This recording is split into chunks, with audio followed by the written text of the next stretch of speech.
Having a star player in the NBA would usually be enough to help your team be competitive during the regular season. Having two of them could help you become a playoff contender, and surrounding them with a solid supporting cast could make you an elite team.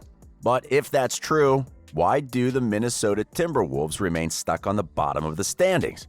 It's no secret that the Wolves have been one of the most struggling franchises in the league since their foundation. However, most of their issues were associated with the lack of talent in the past. But that hasn't changed despite them putting together a roster that should be able to compete against anybody. They have two young stars in Karl Anthony Towns and D'Angelo Russell, and an intriguing supporting cast that should have won more than 4 of its first 16 games by now. So, what's the problem? Are the players not as good as we thought they were? Or could there's something else going on when they step on the court? Let's take a look into it. Aside from the time Jimmy Butler took them to the playoffs, the Timberwolves haven't finished with a top 10 record in the West since 2014. On top of that, they haven't had a winning record since 2005, when Kevin Garnett was still around and putting up MVP numbers. In other words, Minnesota has been a terrible team for a long time. But unlike organizations that fail to acquire any valuable players over a prolonged period, they've managed to add solid pieces to their roster more than once. In the early 2010s, they built a team around Kevin Love and Ricky Rubio, and if it hadn't been for injuries, they could have had a chance of making the playoffs. A few years later, Love was replaced with a young core that included Towns, Andrew Wiggins, and Zach LaVine. The youngsters had a lot of potential, but their development was slow, and the front office quickly grew impatient, leading to the trade that brought Jimmy Butler to Minnesota. Then, a season after Butler decided to leave, the team once again decided to shake things up by sending Wiggins away in the deal that paired Towns with his good friend Russell. On paper, a duo of D'Angelo and Cat sounds good enough to help the team make it out of the bottom of the standings, but the team made sure the two All-Stars would get some help by also bringing players like Malik Beasley, Rubio, and drafting Anthony Edwards with the first pick in last year's draft. So, with a full roster of offensive talent, the Wolves expected to come out of the gates ready to compete in the unforgiving Western Conference. And for 2 games, they managed to do just that, but things quickly started to go wrong. Towns injured his left wrist during their second game, and he had to miss the following 6 contests. And without their best player, the promise the Wolves showed during their first 2 wins vanished immediately. The team went on to lose 7 straight games and fell to last place in the Western Conference. But there was hope Cat's return would help them right the ship. However, just 2 games after healing from his injury, he was diagnosed with coronavirus, meaning he would miss an extended time once again. His absence has been a huge blow to the team. They're just 2-12 without him, and despite his limited availability, he's the only player in the roster averaging over 15 minutes with a positive net rating. But even though it's clear the Wolves' ceiling is much lower without Towns, the truth is his absence hasn't been the only reason why they've been playing so badly during the season. Their inability to win games has been caused by the system Coach Ryan Saunders and team president Gerson Rosas have unsuccessfully tried to implement. Before starting to work in Minnesota, Rosas spent 16 years working as an executive in Houston under the wing of Daryl Morey. There, he learned how to use analytics to have an impact on the game and seemingly embraced the idea of playing small ball. So, when he came to Minnesota, it came as no surprise he wanted to turn the Wolves into a 3-point shooting team. As a result, he engineered the deals that brought Russell and Beasley to the team while also making sure his players would start taking more shots from long range. Rosas' goal was for the team's offense to be among the top 10 in the league. But unfortunately, that hasn't been the case. So far, Minnesota is second to last in offensive rating.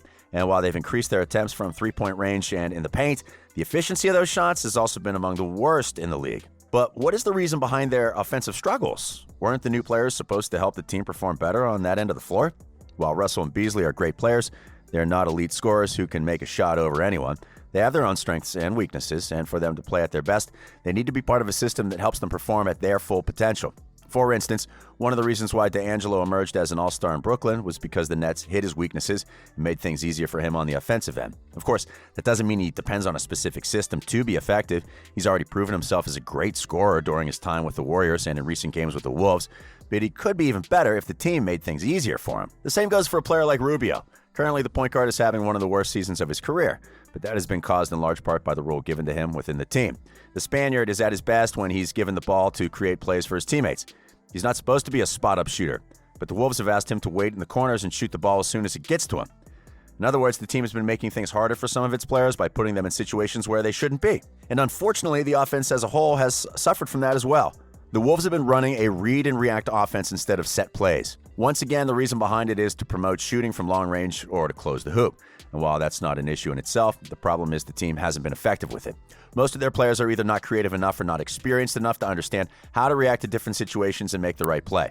On top of that, the sets they run to get themselves in a position to score are not the best. For instance, they're currently in the top 10 in the league in pick-and-roll possessions per game. Still, they're dead last in points per possession, showing how inefficient some of their plays are. In the case of the pick and roll, there are multiple reasons why they produce so little out of each possession. On the one hand, the absence of Towns means some of these plays are not as good as they would be if he was on the court. But on the other hand, it has a lot to do with players being misused. The Wolves usually run most of their pick plays through Ed Davis, but unlike Towns or some of the other forwards on the team, Davis is not a reliable option to roll to the basket, and much less to shoot the ball off a pick. In short, the main reason why Minnesota is having a hard time on offense is that their system is not appropriate for their personnel. Instead of hiding the weaknesses of their players and making things easier on the court, the team puts them in a position where they often have to do things they're not comfortable with. As a result, the team's execution ends up being terrible. The players often play carelessly with the ball in their hands, leading to turnovers, and they settle for bad shots early into possessions because they're encouraged to attack before the opposing defense has the time to establish position. To make things worse, their mistakes on one end of the court usually have consequences on the other. Their turnovers often become easy points for their opponents, and that's one of the reasons the Wolves have struggled with keeping a lead late into games. Their poor shot selection also allows their rivals to get the ball back quickly and before they can establish defensive positions. So, by playing undisciplined basketball on offense, the Wolves are also hurting their defense, and perhaps that wouldn't be so much of an issue if they had an average defense. But the problem is, they're on the bottom 5 in the league when it comes to defensive rating. That shouldn't come as a surprise, however. Even though Cat and D'Angelo have been playing better on that end of the court, the Wolves don't have the personnel required to play elite defense. But they would have the chance to play defense if they could execute better on offense. Their players are far from perfect, but they should be good enough to have won more than 4 games so far. So, if the Wolves want to turn things around, they already have the pieces to do it, but they must understand the needs and strengths of their players. Saunders and Rosas have to take a look at themselves and assume their responsibility for the team's failures. They need to make changes to the way the team plays if they want to give themselves a chance to win games. It may already seem to be too late to try to salvage the season, but with the inclusion of the play-in tournament and the uncertainty caused by the pandemic, they may still have a chance to redeem themselves. In the end, it's easy to point the finger at the Wolves as a franchise that hasn't been able to build sustainable success or to blame the players for their apparent lack of leadership. But when we take a look at what's really going on, we can get a better idea of why this team is struggling. It doesn't have so much to do with the players or the fact they play in Minnesota. Instead, their issues have been caused by poor managing and coaching decisions. And while it may be hard for them to accept that, they will have to do it if they want to get anything positive out of this season. But now, do you believe the team will be able to address its issues on time to get back on the playoffs race? Or should we give up on them already and wait until next season? Let us know in the comments. Say, we hope you've enjoyed today's video, and if you did, remember to like it and subscribe to our channel for more NBA content. We are Courtside.